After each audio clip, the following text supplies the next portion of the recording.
Hey viewers, welcome back my channel. कैसे हो आप सभी? आई होप आप सभी बहुत ही अच्छे होंगे, स्वस्थ होंगे, मस्त होंगे। मैं भी ठीक हूँ। और भगवान करे कि आप लोग अपने परिवार के साथ हमेशा हंसते खेलते बने रहे। आज कोई ब्लॉग्स नहीं है, केवल आज एक छोटा सा वीडियो है जो कि मतलब कि मेरा दिल बहुत ज़्यादा दुख रहा था अंदर से, मतलब कि बहुत ज़्यादा दुखी था। और मैंने सोचा कि चलो आप लोगों के साथ भी इस इस दुख को शेयर कर देते हैं।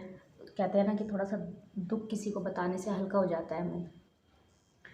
तो मैं इसको जो है आप लोगों के साथ शेयर कर रही हूँ। हालांकि हो सकता है कि आप लोगों को पता भी हो। तो जैसे ही मैंने सुना तो मुझे तो मतलब इतना ऐसा लगा कि जैसे किसी के साथ भगवान ऐसा कैसे कर सकता है। जो स्नैपी गर्ल चैनल है, तो उनके जो हस्बैंड हैं राजवीर जी, उनका एक्सीडेंट हो गया है। और सुनने में तो यही आ रहा है कि वे हमारे बीच अब जो है नहीं रहे। उनकी डेथ हो चुकी है, मेरठ में हुआ है उनका एक्सीडेंट। और ये बात सुनकर तो मुझे भी इतना शौक लगा, इतना ज़्यादा शौक लगा कि मैं आप लोगों को बता नहीं सकती। क्योंकि एक बार वे इस दुख को पहले भी झेल चुकी है, और जिसके ऊपर बीतती है देखो वही जानता है। हमें जब इतना दुख हो रहा है तो उन्हें कितना दुख हो रहा होगा। उन 2 साल पहले कोविड में उनके हस्बैंड, जो उनके पहले हस्बैंड थे, उनकी भी डेथ हो गई थी। और उन्हीं के देवर से जो है उनके ससुर जी ने दोबारा उनकी शादी कराई थी। और अब वे जो है वे अपना खुशी खुशी जीवन व्यतीत कर रही थी। उनके 2 बेटियां भी हैं, एक पहले हस्बैंड की हैं और एक अब है। और दोनों बेटियों के ऊपर से जो है उनके बाप का साया उठ गया।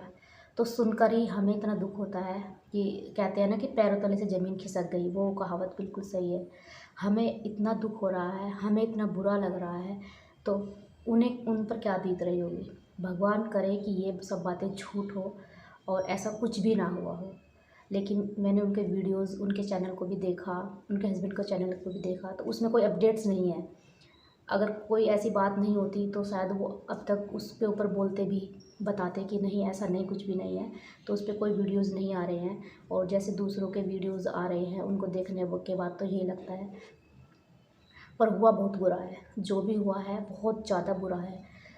हम सोचते हैं कि भगवान ऐसा कैसे कर सकता है, एक ही इंसान को इतना दुख कैसे दे सकता है। हम सब अपने दुख रोते रहते हैं कि हम दुखी है, हम दुखी है। पर अगर हम दूसरे इंसान को देखें तो हमारे से भी ज़्यादा ज़्यादा ज़्यादा दुखी है। इस जीवन का कोई भरोसा नहीं है।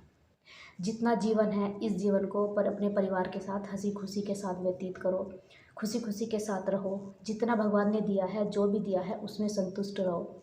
बस मैं तो यही सोचती हूँ और आप लोगों के साथ भी यही बातें जो है शेयर कर रही हूँ। क्योंकि जीवन में कुछ भी नहीं रखा, पता नहीं कब किसका नंबर आ जाए, कुछ समझ नहीं आता।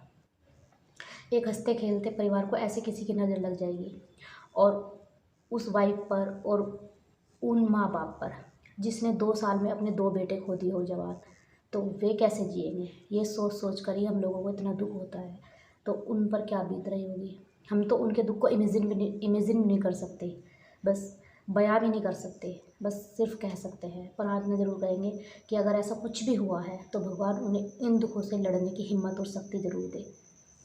2 नन्ही नन्ही सी बेटियाँ उनकी, उनके ऊपर पहले, उन बड़ी बेटी के ऊपर पहले पापा का साया छूट गया।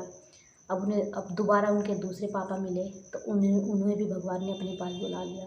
तो भगवान ने बहुत बुरा किया है, पता नहीं क्या सोच के रखता है भगवान। जो वैसे तो वही कहते हैं ना कि जो तकदीर में लिखा होता है वही होकर रहता है, होने को कोई नहीं टाल सकता। क्योंकि इंसान को पैदा होने से पहले ही उसकी तकदीर लिख जाती है, लिख देता है भगवान कि इसके साथ क्या क्या होने वाला है। पर इतना बुरा तो भगवान किसी के साथ भी मत करे। इस तरीके से किसी माँ बाप के सामने उसके 2 2 जवान बेटों को, उनको सामने ही अपने पास बुला ले भगवान, इससे बुरा कुछ नहीं हो सकता। और उस बीवी पर भी क्या बीत रही होगी कि उसने पहले भी अपने हस्बैंड को खो दिया और दोबारा भी खो दिया। अब वो कैसे जिएंगी। इस दुख से निकलने में उन्हें बहुत ज़्यादा टाइम लगेगा, बहुत ज़्यादा दुख का समय है उनके लिए। भगवान उनके परिवार को हिम्मत दे, शक्ति दे, और काश ये सब बातें झूठ निकले। बस हम तो यही कह सकते हैं। और बस इतना ही आप लोगों के साथ मुझे शेयर करना था, और ज़्यादा कुछ नहीं।